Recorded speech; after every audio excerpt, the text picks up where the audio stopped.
예, 작년 말 극단적인 선택을 해서 세상을 떠난 가수 구하라 씨 다들 기억하실 겁니다. 그런데 구 씨의 오빠가 오늘 국회에서 기자회견을 자청해서 눈길을 끌었습니다. 먼저 그 영상을 보시고 이른바 구하라법 관련 논란들을 따져보도록 하겠습니다. 친모는 하라가 9살 때 그리고 제가 11살 될 무렵 가출하여 거의 20년 동안 연락이 되지 않았습니다. 엄마라는 존재가 없었다기보다는 엄마라는 단어가 없었습니다.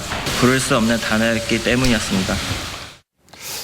자, 윤슬기 기자, 네. 이 구하라 씨 오빠가 가슴 아픈 가족 사이인 것 같은데 이걸 공개한 이유는 뭡니까? 네, 지난해 11월 구하라 씨가 숨지자 20년 전 헤어진 어머니가 갑자기 나타나 이 구하라 씨 소유의 부동산 매각 대금 절반을 요구한 게 그 발단입니다.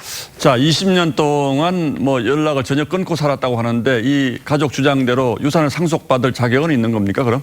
민법상 상속 1순위가 배우자와 자녀, 2순위가 부모, 3순위가 형제 자매인데요. 이 구하라 씨는 미혼이란 점에서 친모가 오빠보다 상속 우선권이 있죠. 예. 그래서 이 사건을 계기로 상속인 결격 사유로 기존 5개 조항 이외에 가족의 보호 부양 의무를 현저하게 해태한 자도 추가하는 민법 개정안이 발의돼 이를 구하라법이라고 부르게 됐습니다. 하지만 법안이 20대 국회에서 통과되지는 못했습니다. 자, 부모가 자식을 부양하지 않고 완전히 남몰라라 했거나 또는 불효를 한 자식에게 상속을 제한하는 건 어떻게 보면 상식에 부합하는 얘기인 것 같기도 한데 이 구하라법이 통과가 되지 않은 이유는 뭐였습니까? 회기가 끝나 사실상 폐기가 됐습니다. 21대 국회에서 재논의 될 수도 있지만 관건은 이 보호와 부양 의무의 객관적인 기준을 정할 수 있냐는 점입니다. 전문가 얘기 들어보실까요? 양육이나 부양을 충실히 했는지 여부에 따라서 상속을 할지 말지를 결정하는 거잖아요. 더군다나 가정생활에서 부모 자식 관계나 이런 것들은 증거화되지 않잖아요. CCTV라든가 증거가 명확하지 않는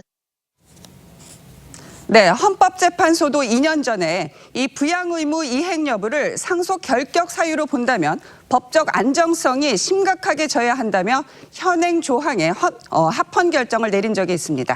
그러니까 어느 정도 해야지 부양 의무를 다한 건지 또 어느 정도 해야지 효도를 다한 건지 이게 너무 주관적이면 곤란하다 이런 취지인 것 같은데 사실 이런 논란이 여러 차례 있었죠? 네, 그렇죠. 지난해 극단적인 선택을 한 고 설리 씨도 어릴 적 헤어졌다는 친부가 재산을 언급을 해서 오빠가 반박을 한 일이 있었고요.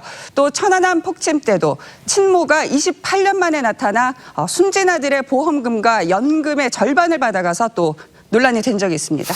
자, 그렇다면 어떠한 특수한 사정이 있더라도 가족은 똑같이 법에 정한 대로 상속을 받게 되는 겁니까, 그럼? 그거는 아닙니다. 생전에 증여나 유언을 통해서 의사를 밝힐 수도 있고요. 또 부양을 잘한 가족에게 상속분을 가산해주는 기여분 제도라는 것도 있습니다. 예, 가족들의 가슴 아픈 사연은 이해는 됩니다만 법적으로 따지자니까 또 여러 가지 복잡한 문제가 있긴 하군요. 네. 예, 윤슬기 기자 잘 들었습니다.